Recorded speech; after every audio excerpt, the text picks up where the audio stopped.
So the start time's 5:30 at his house. Anything else? Anything coming up? Okay.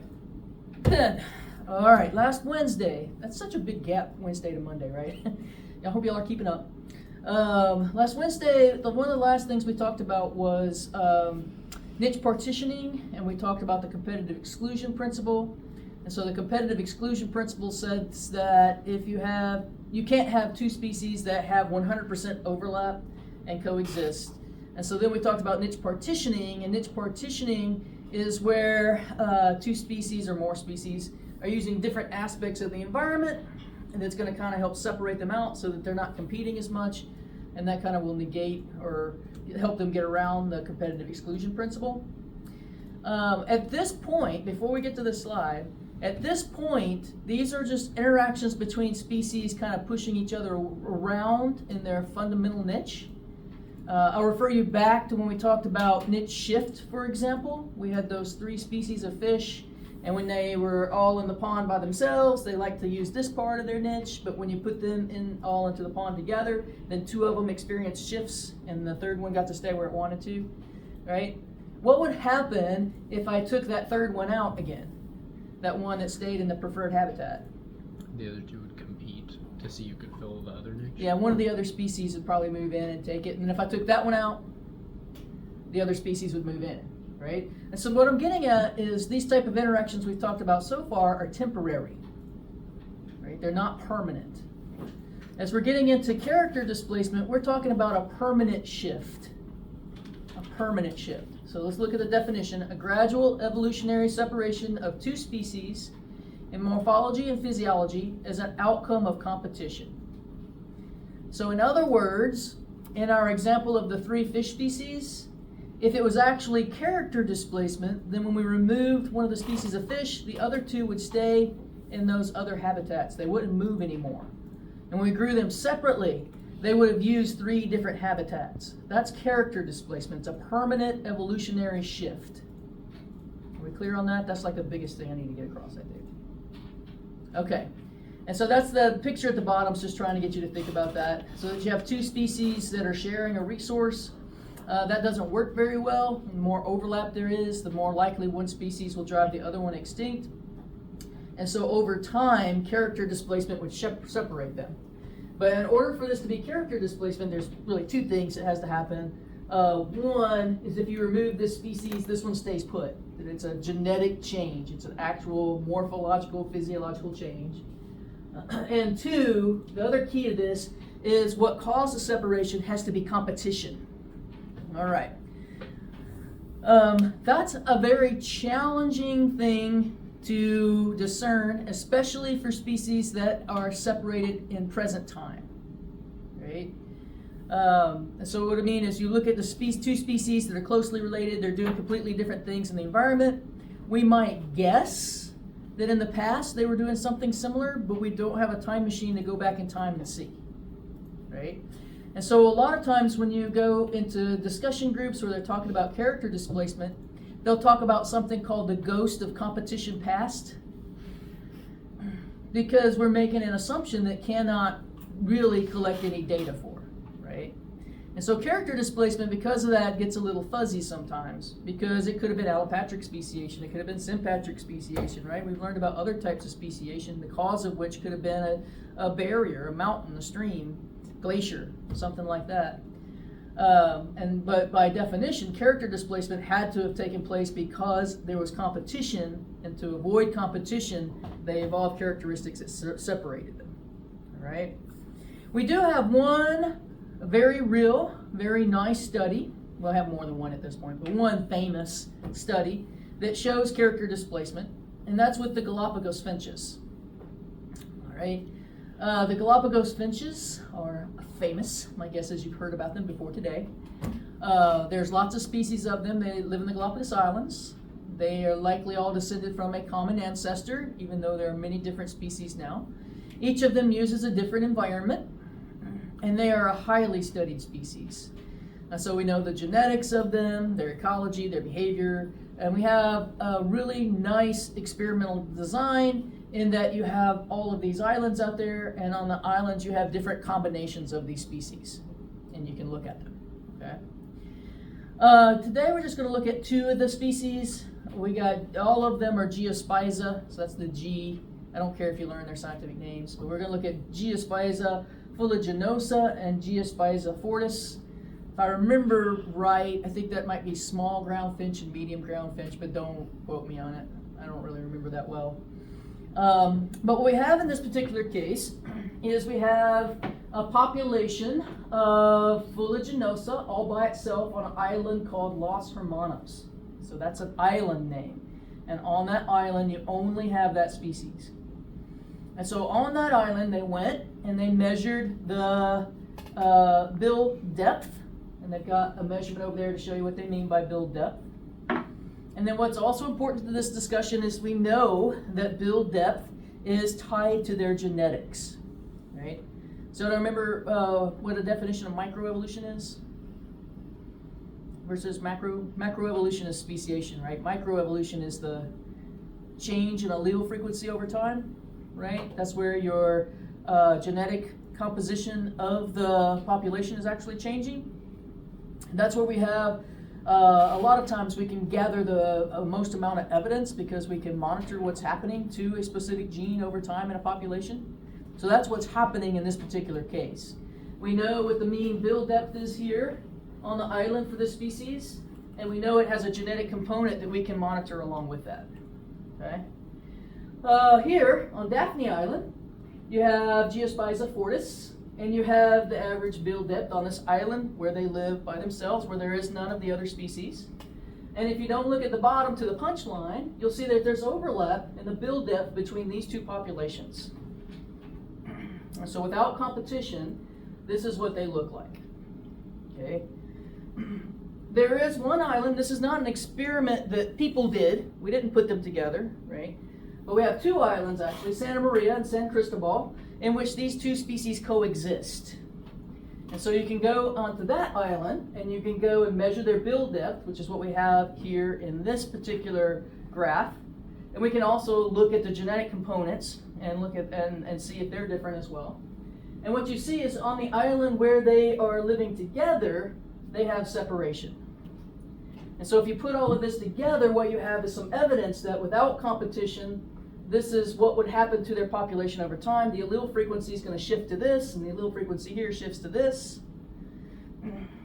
But if you put them, if they happen to populate the same island, then you begin to see a separation. And that separation isn't just in the bill depth itself, but in the genetic components that control their bill depth, which by definition is microevolution, right? Microevolutionary change.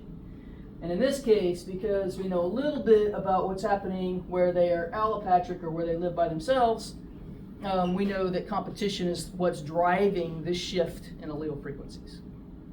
And so this is a classic example of character displacement.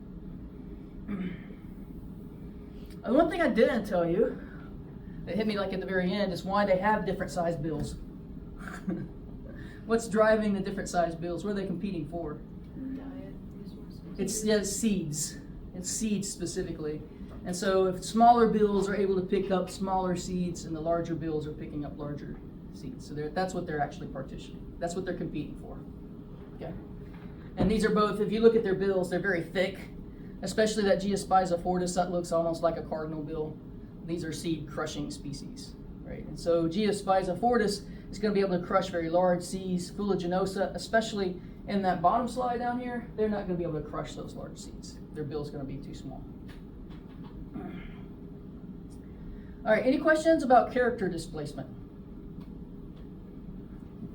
Evolutionary shift as an outcome of competition.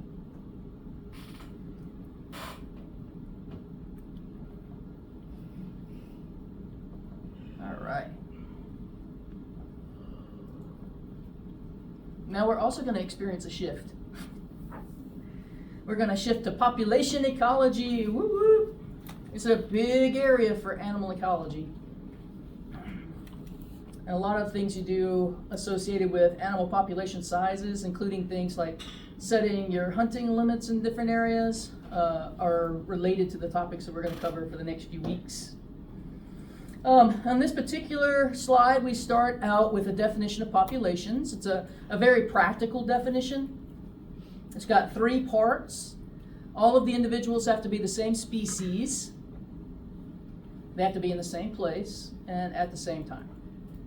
I feel like we've talked about this a little bit before, but I also teach very related classes, so I don't know if it was here or elsewhere. But I gave you the example of what if we wanted to know about, let's say, pin-tailed ducks at Reelfoot Lake. If I went out in the summer, what am I going to find? 0 pin-tailed ducks. It'd be really easy. Population size 0. But if I go out in the winter, what am I going to find?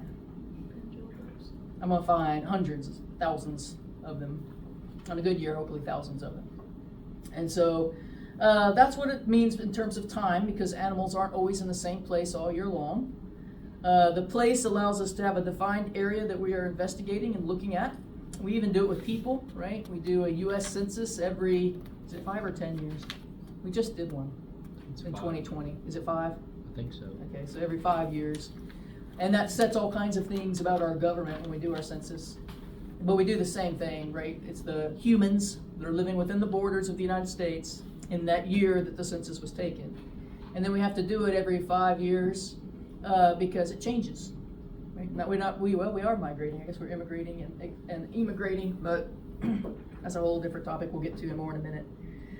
Your populations are characterized by many different things, and so what this first PowerPoint is doing is kind of the basics. We're going to cover a lot of what's on this list, and then we'll get into modeling populations after the exam. That's kind of the goal here. So we're still doing kind of the foundations for what we're going to do later. So we're going to talk about things like density, which is the number of individuals per unit area. And density can affect things such as spread of disease, which is why schools tend to have trouble with flu in the wintertime, to the point that they end up having to shut down once in a while because you have too few students and too few teachers that are healthy, right? But if everybody was at home in their own little houses, that's no fun. We all know that. But that would impede the spread of flu, right? So you increase density, you increase spread of disease. Age structure is going to be important. That's how many reproductive individuals do you have in the population, basically. But a lot of what's going to happen into the future is looking at your number of pre-reproductive individuals that will be replacing them, that kind of thing. We'll talk a little bit about growth rates, dispersal, dispersion. I'm going to go ahead and say those 3 because they tend to get confused on the exam. But we have 3 Ds we're going to talk about: density, dispersal, and dispersion. So make sure you're keeping up with those.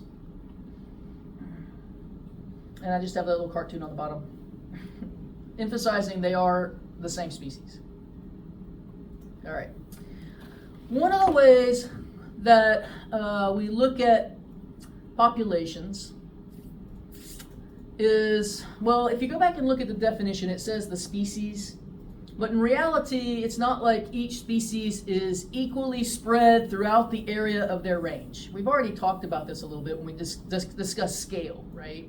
We said within the range of a species, there are some areas where they're going to be common, some areas that they're absent. It depends on the type of habitat and their environmental needs and so on and so forth. And so in reality, when you're talking about a population, it's not going to be spread evenly across the environment, which is also what we're going to address when we get to dispersion and a little bit when we talk about density. And so there are a couple of different models that deal with this type of concept. One of them, if you've had some general ecology or maybe hit it in a different class, is the island biogeography theory. And we will discuss that one like the 3rd to last day of class or something. It'll be November before we get to it. Primarily because we're moving away from it in ecology. It's still foundational. It's still one that you need to understand and be familiar with. Like coming out of this class, they would expect you to know some basic terminology associated with it. But in more recent meetings, I'm seeing more and more and more and more metapopulation studies. So that's what we're going to hit hard right now to bring us up to date in that regards. All right. And so this idea of metapopulation was first formulated in 1969, which is even before I was born. That's a long time ago. But no, I think Dr. Blanchard was born before then. He's pretty old. Anyway, it didn't gain a lot of attention because it was written about agricultural fields. This was written as a agricultural entomology exercise, essentially. And what they were trying to model originally was the movement of pest species from one agricultural field to another agricultural field. Okay? And so it didn't really occur to people for quite some time that that is applicable to things other than agricultural fields. That it could be from this patch of forest to this patch of forest. You know, this wildlife management area to this wildlife management area to this national park, that kind of thing. And so there's a little bit of a delay here. You can see in ecology, we didn't start using it a lot until 1990s. And I would say in the 1990s, you still saw lots of island biogeography when you went to conferences. And then in the last couple of years in particular, there's almost always a metapopulation model paper that's being presented. All right. And so what is a metapopulation? And so what a metapopulation does is it recognizes that the species is not going to be evenly spread across a landscape, but rather you're going to have these little subunits that they call demes. Okay, so a little subpopulation has a name, it's called a deme. And that these demes that are located across the landscape are going to be interconnected by immigration, and that is movement of individuals from one deme to another. And so what we're going to do is we're going to start with the basic Levin's model, and then we're going to start to build from there, okay? Which is a good time to talk about models. And so all models are basically mathematical models. There's something that you can program into a computer, and then you can add the parameters that you're interested in and see what it spits out.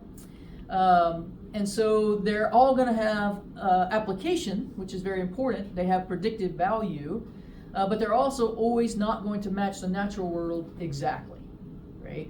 And so a lot of times as we go through models, that's what we're going to see. We're going to say, here's the basic model. We're going to understand how it works. And then we're going to talk about how do we modify that model to try to better represent what we see in a natural population. Okay, so that's going to happen a lot. All right. At the bottom, you're just trying to get an idea of what a metapopulation looks like. And so this is a population in which the species is kind of evenly spread across the whole range. And as we've already said, that's unlikely for most things, for lots of different reasons. For one thing, our habitat's going to be patchy, if nothing else. And then on the other side, you'll notice that it has a dashed line around you to show you that this is still the same range over which the population is spread. But across that range, they're not continuous. And so what you see are all of these circles. Those are the demes. And just to get us started, if the deme is shaded in, that means that it's occupied. And if the deme is not shaded in, it means it's not occupied. And then this is a fairly complicated model, so it's got some dashed lines within it representing either changes in the habitat or areas that are marginal. I'm not real sure in that particular model. So we don't get that complicated in our model. Any questions so far? Okay, so here's the classic model, also called Levin's metapopulation model. And on the next slide, I've got the things that I'm going to tell you right now. So I'm not going to spend a lot of time on the next slide. But if you have it in front of you, you can bounce back and forth if you want. But basically, it's saying the whole slide, in this case, is representing a heterogeneous environment. And so an environment that has different types of habitat spread out across the landscape, right? All of these circles represents what we consider to be appropriate habitat for the species, whatever that happens to be. The filled-in circles are occupied, the empty ones are unoccupied, just like I said on the previous slide. And then the last thing we need to know on here is these arrows. They represent dispersal or movement between the different between the different demes, not memes. That's totally different. Between the different demes. And so as we're looking at the metapopulation model, there's a few things we need to note, which is probably the slide after the next slide. For one thing, not all of them are occupied, right? And now basic model is always going to have that. It's always going to have occupied demes and unoccupied demes. All the demes are not connected to one another. And so you don't have an arrow going from one deme to all the rest of the demes. And what that's representing is limited dispersal. And then I think I'll point out one more thing. There might be something else on the slide where we look at it. But one more thing I'll point out is that all of those circles are the same size, which is very model-y, right? It's pretty easy to work with a model in which all your habitat patches are the same size. That's pretty easy. Okay? Any questions so far? All righty. And so again, this is just telling you what the things, in case you forgot, or you need some refresher, what the things in the previous model represent. And then this one gets into some of those assumptions. All right, one of the assumptions I didn't mention is that first one, and that is each theme, so each individual subpopulation, is going to have its own demography. And I'm going to start using that word a little bit more. Demography just means population statistics. And so a lot of what we're going to be doing for the next month is that. We're doing demography. Specifically here, it's talking about birth rate and death rates. And the birth rate and death rate within a single deme is going to be unique. It won't be the same as its neighboring deme and so forth. We could also say that about its immigration and emigration rate. But what we're going to find as we move into population models is that most of the time we're going to assume that immigration and emigration balance out and it gets removed from the model for the most part. All right. Next up, I did mention, and that is in the original model, there are limited dispersal links between demes. And I think that's partly because you want to be able to maintain some unoccupied demes in your model. Those unoccupied demes, though, are not going to stay unoccupied forever. They're going to turn on and off, essentially. But if you had unlimited dispersal, everybody would be on, which we'll get to more in a minute. Individual demes have a finite lifetime, so not infinite, but finite. That's not referring to the species, because remember the species is the whole, right? And so the demes are just different patches within that species. And so what we're setting up is a situation where this one is occupied, this one's unoccupied. If we come back 20 years later, we may see the reverse, where this one's unoccupied, this one's occupied. Okay?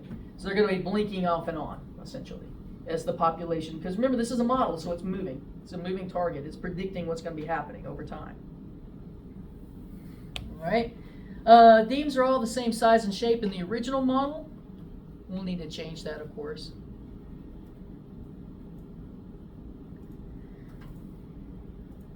And then you're always going to have areas open for colonization. So you've always got to have empty demes in your basic model, in the basic model.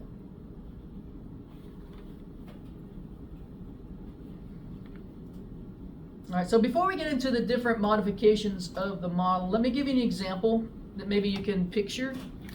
One time I went to Wildlife Society Conclave in Georgia, and they had a field trip out to look at some red-cockaded woodpecker colonies. And so I was like, I'm on board, jumped in the van, off we go. And the guy who was doing the tour was a forester. And at the beginning of our trip, I asked him a few questions. It became obvious to me that he didn't know much about the biology of the woodpecker, so I didn't harass him in any way. But he knew what he needed to do for the management plan. Right? He knew the firings, the fire sequences, and all that kind of stuff, which is important. All that stuff being based on life history research that was done prior to him getting the plan that needed to be executed at that refuge. I don't remember what refuge's name was. And so we visited an area, and it had what the red-cockaded woodpeckers do, as we've talked about before, is they make cavities in living trees, and then they use those cavities repeatedly. They're also a family unit. They have helpers, and so you'll have a cluster of trees that all have holes in them, and then when they're occupied, it's actually really loud. You can hear them. You can hear them from quite some distance away, and most all of those cavities in that little cluster are going to be used, essentially. Right? And so if you think about the forest, you're going to have mostly a pine, savanna type of forest, and then you're going to have an area here that the red-cockaded woodpeckers are using, and an area here that the red-cockaded woodpeckers are using. In other words, metapopulation, right? We have this little subunit representing where they're going to be located. And so we went to this area, and The forester was basically explaining that for whatever reason, the red-cockaded woodpeckers used to be using this area, but now they're not. And that was where his frustration came in, and that's where I asked him a few questions, and it became clear to me that he didn't understand the biology of the birds. But he understood how to manage them, just not the biology of the birds. And so if you really looked at it on a larger scale, what you would see is not exactly this, of course, but you would see something like this. And so you've got an area that they're using, an area that they occupied in the past that they're no longer using, an area over here that they might be using, and those are going to be turning off and on. There's lots of reasons why, which is one of the questions I asked him about, is you don't want to use the same cavity repeatedly over time, because as you do that, the parasite load within the cavity increases. All right, that's one reason why you wouldn't want to stay there. And so it could be that the parasite load in those cavities got pretty high, and so maybe they moved over here and reoccupied some of these cavities, which they will do. And then when that gets too high, then they move over here, and then maybe they move back here in the future, right? So that's what the metapopulation model is trying to make predictions about. And the more information you can put in about the species, the more accurately it's able to do that. And so what he needed to know were some things like, well, how long on average does a colony stay colonized? You know, how long do they stay in one spot before moving on to a different area? Do they come back to that area? Would be a good question, right? Do I need to continue to maintain this area because 5 years from now they may come back and recolonize it, right? Those are the types of things he would need to know in order to do management overall for that population. Now, most likely he was not the only red-cockaded biologist there, or he was the forester who did the plans. They likely had a biologist there who knew more about what I was talking about. So when I was in Starkville, which is where I mentioned last time, they had a woodpecker biologist, and he would have been able to tell me more of that type of information. But they would have had a forestry guy that was executing that plan, right? And so what I'm saying is we got the forestry guy that was executing the plan and not the guy who knew the biology on that particular field trip. Does that make sense so far? I mean, forests are like that anyway, right? If you really have an old forest, are all the trees in that forest the same age? No, because you have trees fall, and then that area gets grown back up, and then this tree falls, and this area grows back up. And so an old forest that's in climax is going to be a combination of ages, right, as these things progress. It's going to be patchy by nature, even though it might seem continuous to us. All right? Okay. So kind of thinking about all of that stuff, let's look at some modifications to the classic model. Okay, here's the first one we're going to look at. This is called the mainland island metapopulation model. Can you see a mainland? Okay, it's right there in the middle. Do you see the islands out at the periphery? We've maintained some of the same assumptions, right? It has limited dispersal links. It has occupied demes and unoccupied demes. We've met that. What are we violating? That they're all the same size. Yeah, okay, we're definitely violating that they're all the same size. What do you think about the mainland? Do you think it's going to blink on and off? Probably not. No. No, so we've got an extinction-proof mainland in this model. Remember, these are models. That doesn't mean it can't go extinct. But in the model, we're going to make it extinction-proof. What happens if the mainland did go off? What if it went extinct? All the other ones would too. Yeah, everything around it's going to go extinct. And then, how are the islands populated? Regularly by the mainland. Yeah, they're populated from the mainland for the most part. Okay, and so on the next slide, I have kind of the two big points here for this one. And so you do have this large extinction-proof mainland population, which is different from our classical model. And then you've got that the islands, the island populations are going to be maintained by immigration from the mainland, not from each other in the model. In reality, they probably might get individuals from each other, right? But in the model, they're getting it from the mainland. And so for each of these models, I would expect you to be able to draw one. It doesn't have to be perfect, but I think if you get a mainland and some islands around it and a couple of arrows, you ought to be able to do that. And then you ought to be able to tell me how it's similar to the main model and, of course, the major differences from the classic model.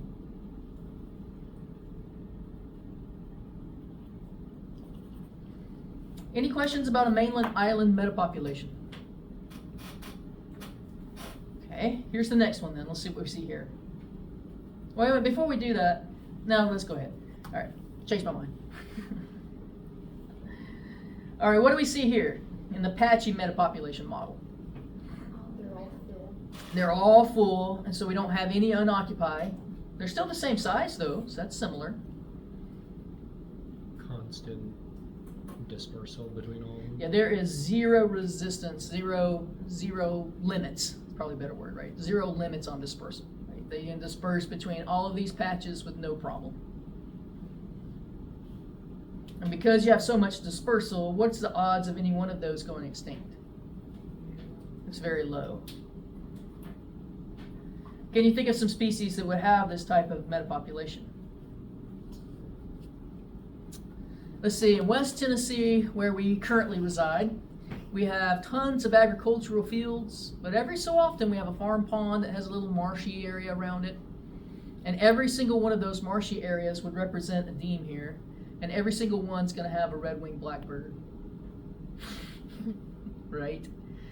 All of those ponds at one time or another, they don't stay quite as solid as the red wings, but they probably also, if you go out there every day, you're going to see a great blue heron, right? And most all of them at some point.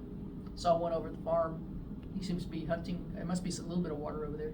Seemed to be hunting last week. What is it about birds that's going to allow them to have this type of model? Fly. They can fly. So they can fly across inhospitable habitat looking for acceptable habitat. They have a very good dispersal mechanism. Would this be a common dispersal pattern or metapopulation model for slugs? Probably not. Probably not. Like pizza crust. Yeah. And there are certainly ways that slugs are able to disperse, but I would say a large agricultural field is not going to be their forte to get across. All right. So as we go to this one's again kind of talking about how it differs from the main model, not how it's similar, but you're looking at a species that has very good dispersal mechanisms. They're able to locate and colonize all of the appropriate habitat patches. So therefore your individual demes are very unlikely to go extinct. And of course as we already said, the dispersal links are pretty much unlimited for species that show this type of pattern.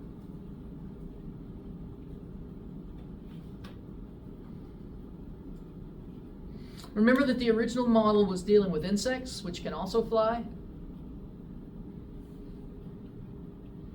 which is what's allowing those demes to, in the case of the original model, the agricultural fields to get infected, essentially, one of the ways that they're able to get infected with these agricultural pests.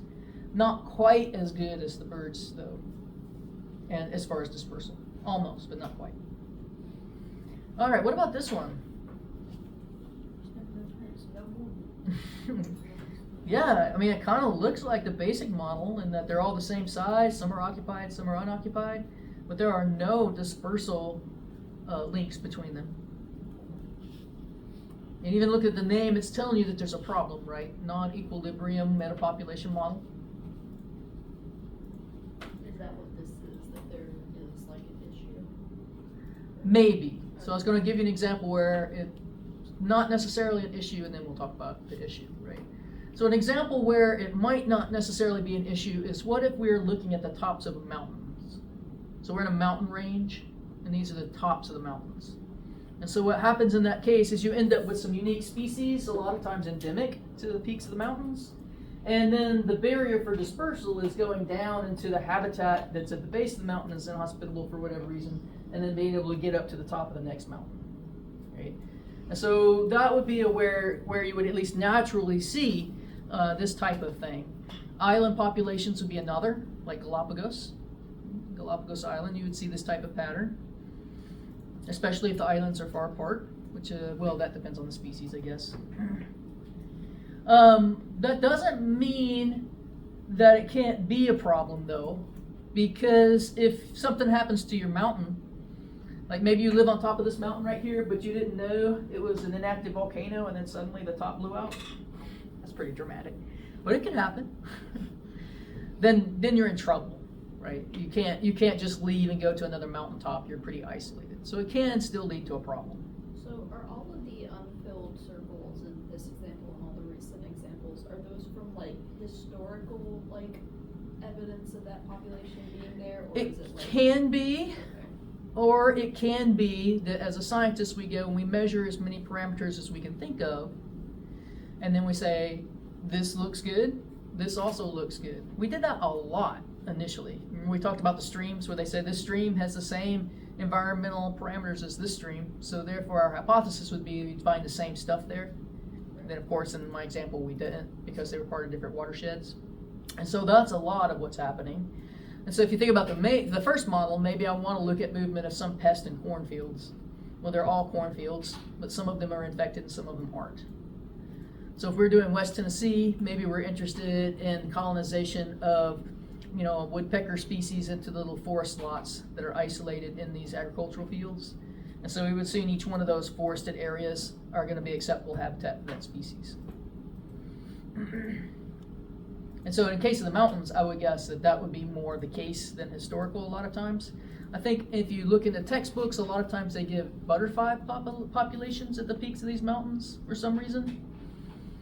And I don't think butterflies show up that great in fossil records, for example, for some obvious reasons. The other thing that this could represent, though, is an endangered species, right? And even if we're talking about island species and mountaintop species, a lot of times if they are truly endemic, they are also endangered species, right? I was listening to a podcast about some of the Hawaiian species that were declared extinct last year due to lots of different things, habitat change, but also introduction of other species onto the islands that are better competitors and stuff. And so that's a constant problem for them. For some of the endangered species, this doesn't have to be mountaintops or oceanic islands. It could be like the red cockaded woodpeckers. What was happening with them is you got some savanna-like pine here, savanna-like pine here, savanna-like pine here, but they're like 100 miles apart and they just don't move that far, right?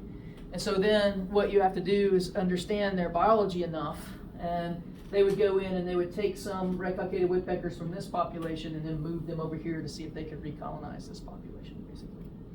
They did that quite a lot initially. As I said the other day, their populations are doing much better. There used to be red cockaded woodpeckers in Tennessee and Kentucky that were mountaintop species that lived at the higher elevations where we actually have coniferous forests in Appalachia, essentially. And they tried to recolonize some of those areas in Kentucky. And it's one of those things where I think they convinced themselves that it looked good on paper and that Kentucky and Mississippi, for example, aren't that different. But they are very different. And so what happened was they moved some red cockaded woodpeckers up to Kentucky. And then what they would do is they put them in the cavity and they put a stopper in there for their first night to kind of keep them in place so they didn't immediately just freak out and leave. And then it was too cold and some of them didn't make it through the night. So what they learned from that type of stuff was that the red cockaded woodpeckers that colonized the areas at the peaks of the mountain in Appalachia were likely genetically a little bit different than the ones that are living in central Mississippi and central Alabama, right? That kind of thing. All right, any other questions about that? The other thing you can do is you can build corridors, habitat corridors between them. You might have heard about that type of stuff too. So if we were dealing with slugs, I don't know if anybody's really managing for slugs. They can have them, they live on the side of my house.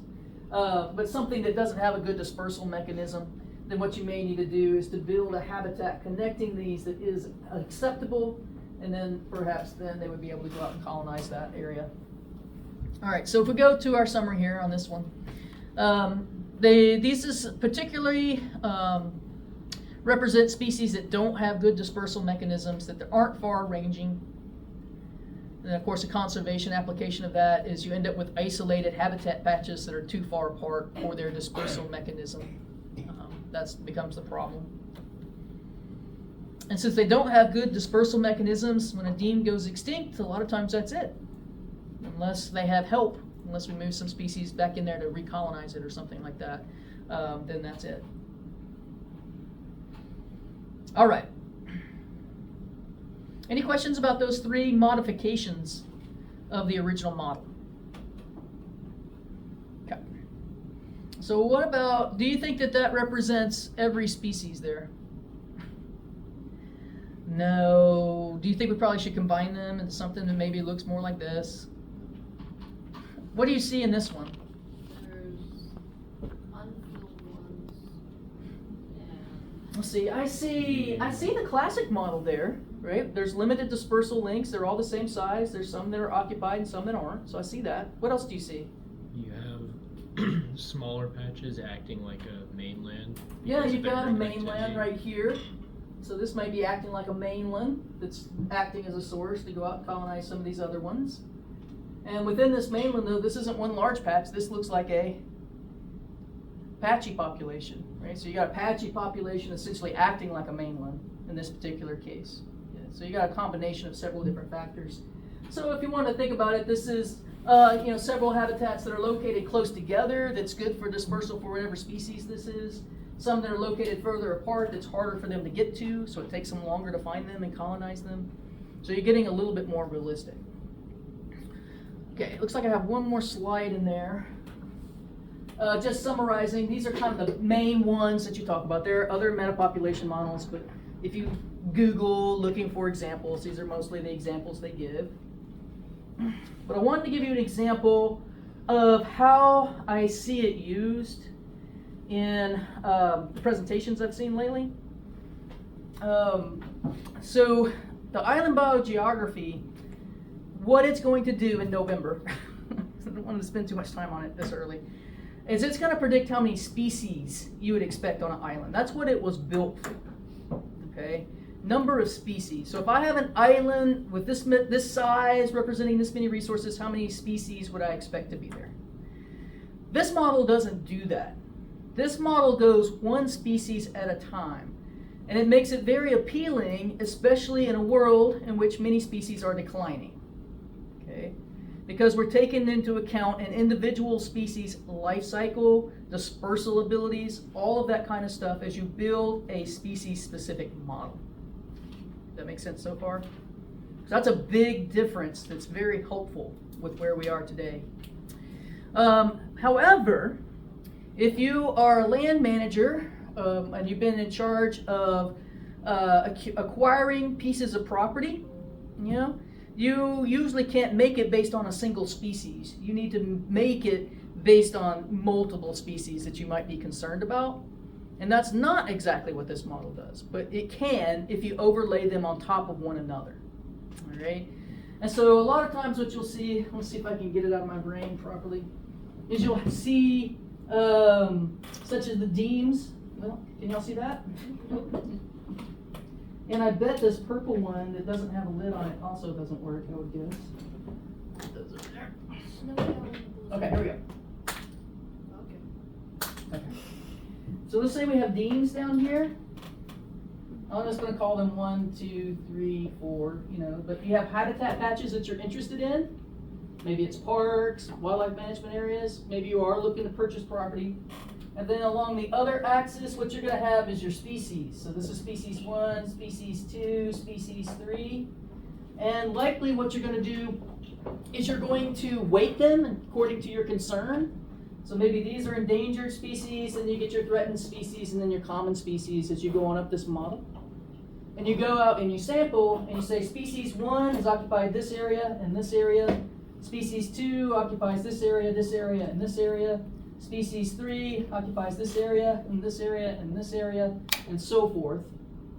And then what you can do is you can evaluate these pieces of property by which species are present and which one's going to help you protect the greatest diversity if that's your goal. Okay, and I see a lot of these type of models where they're combining the models they built for individual species to make some decisions about the qualities of these habitat patches. Okay? So that's the application. Any questions about that?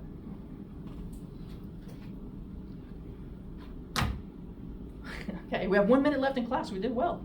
We are ready to start population density, so we will do that on Wednesday.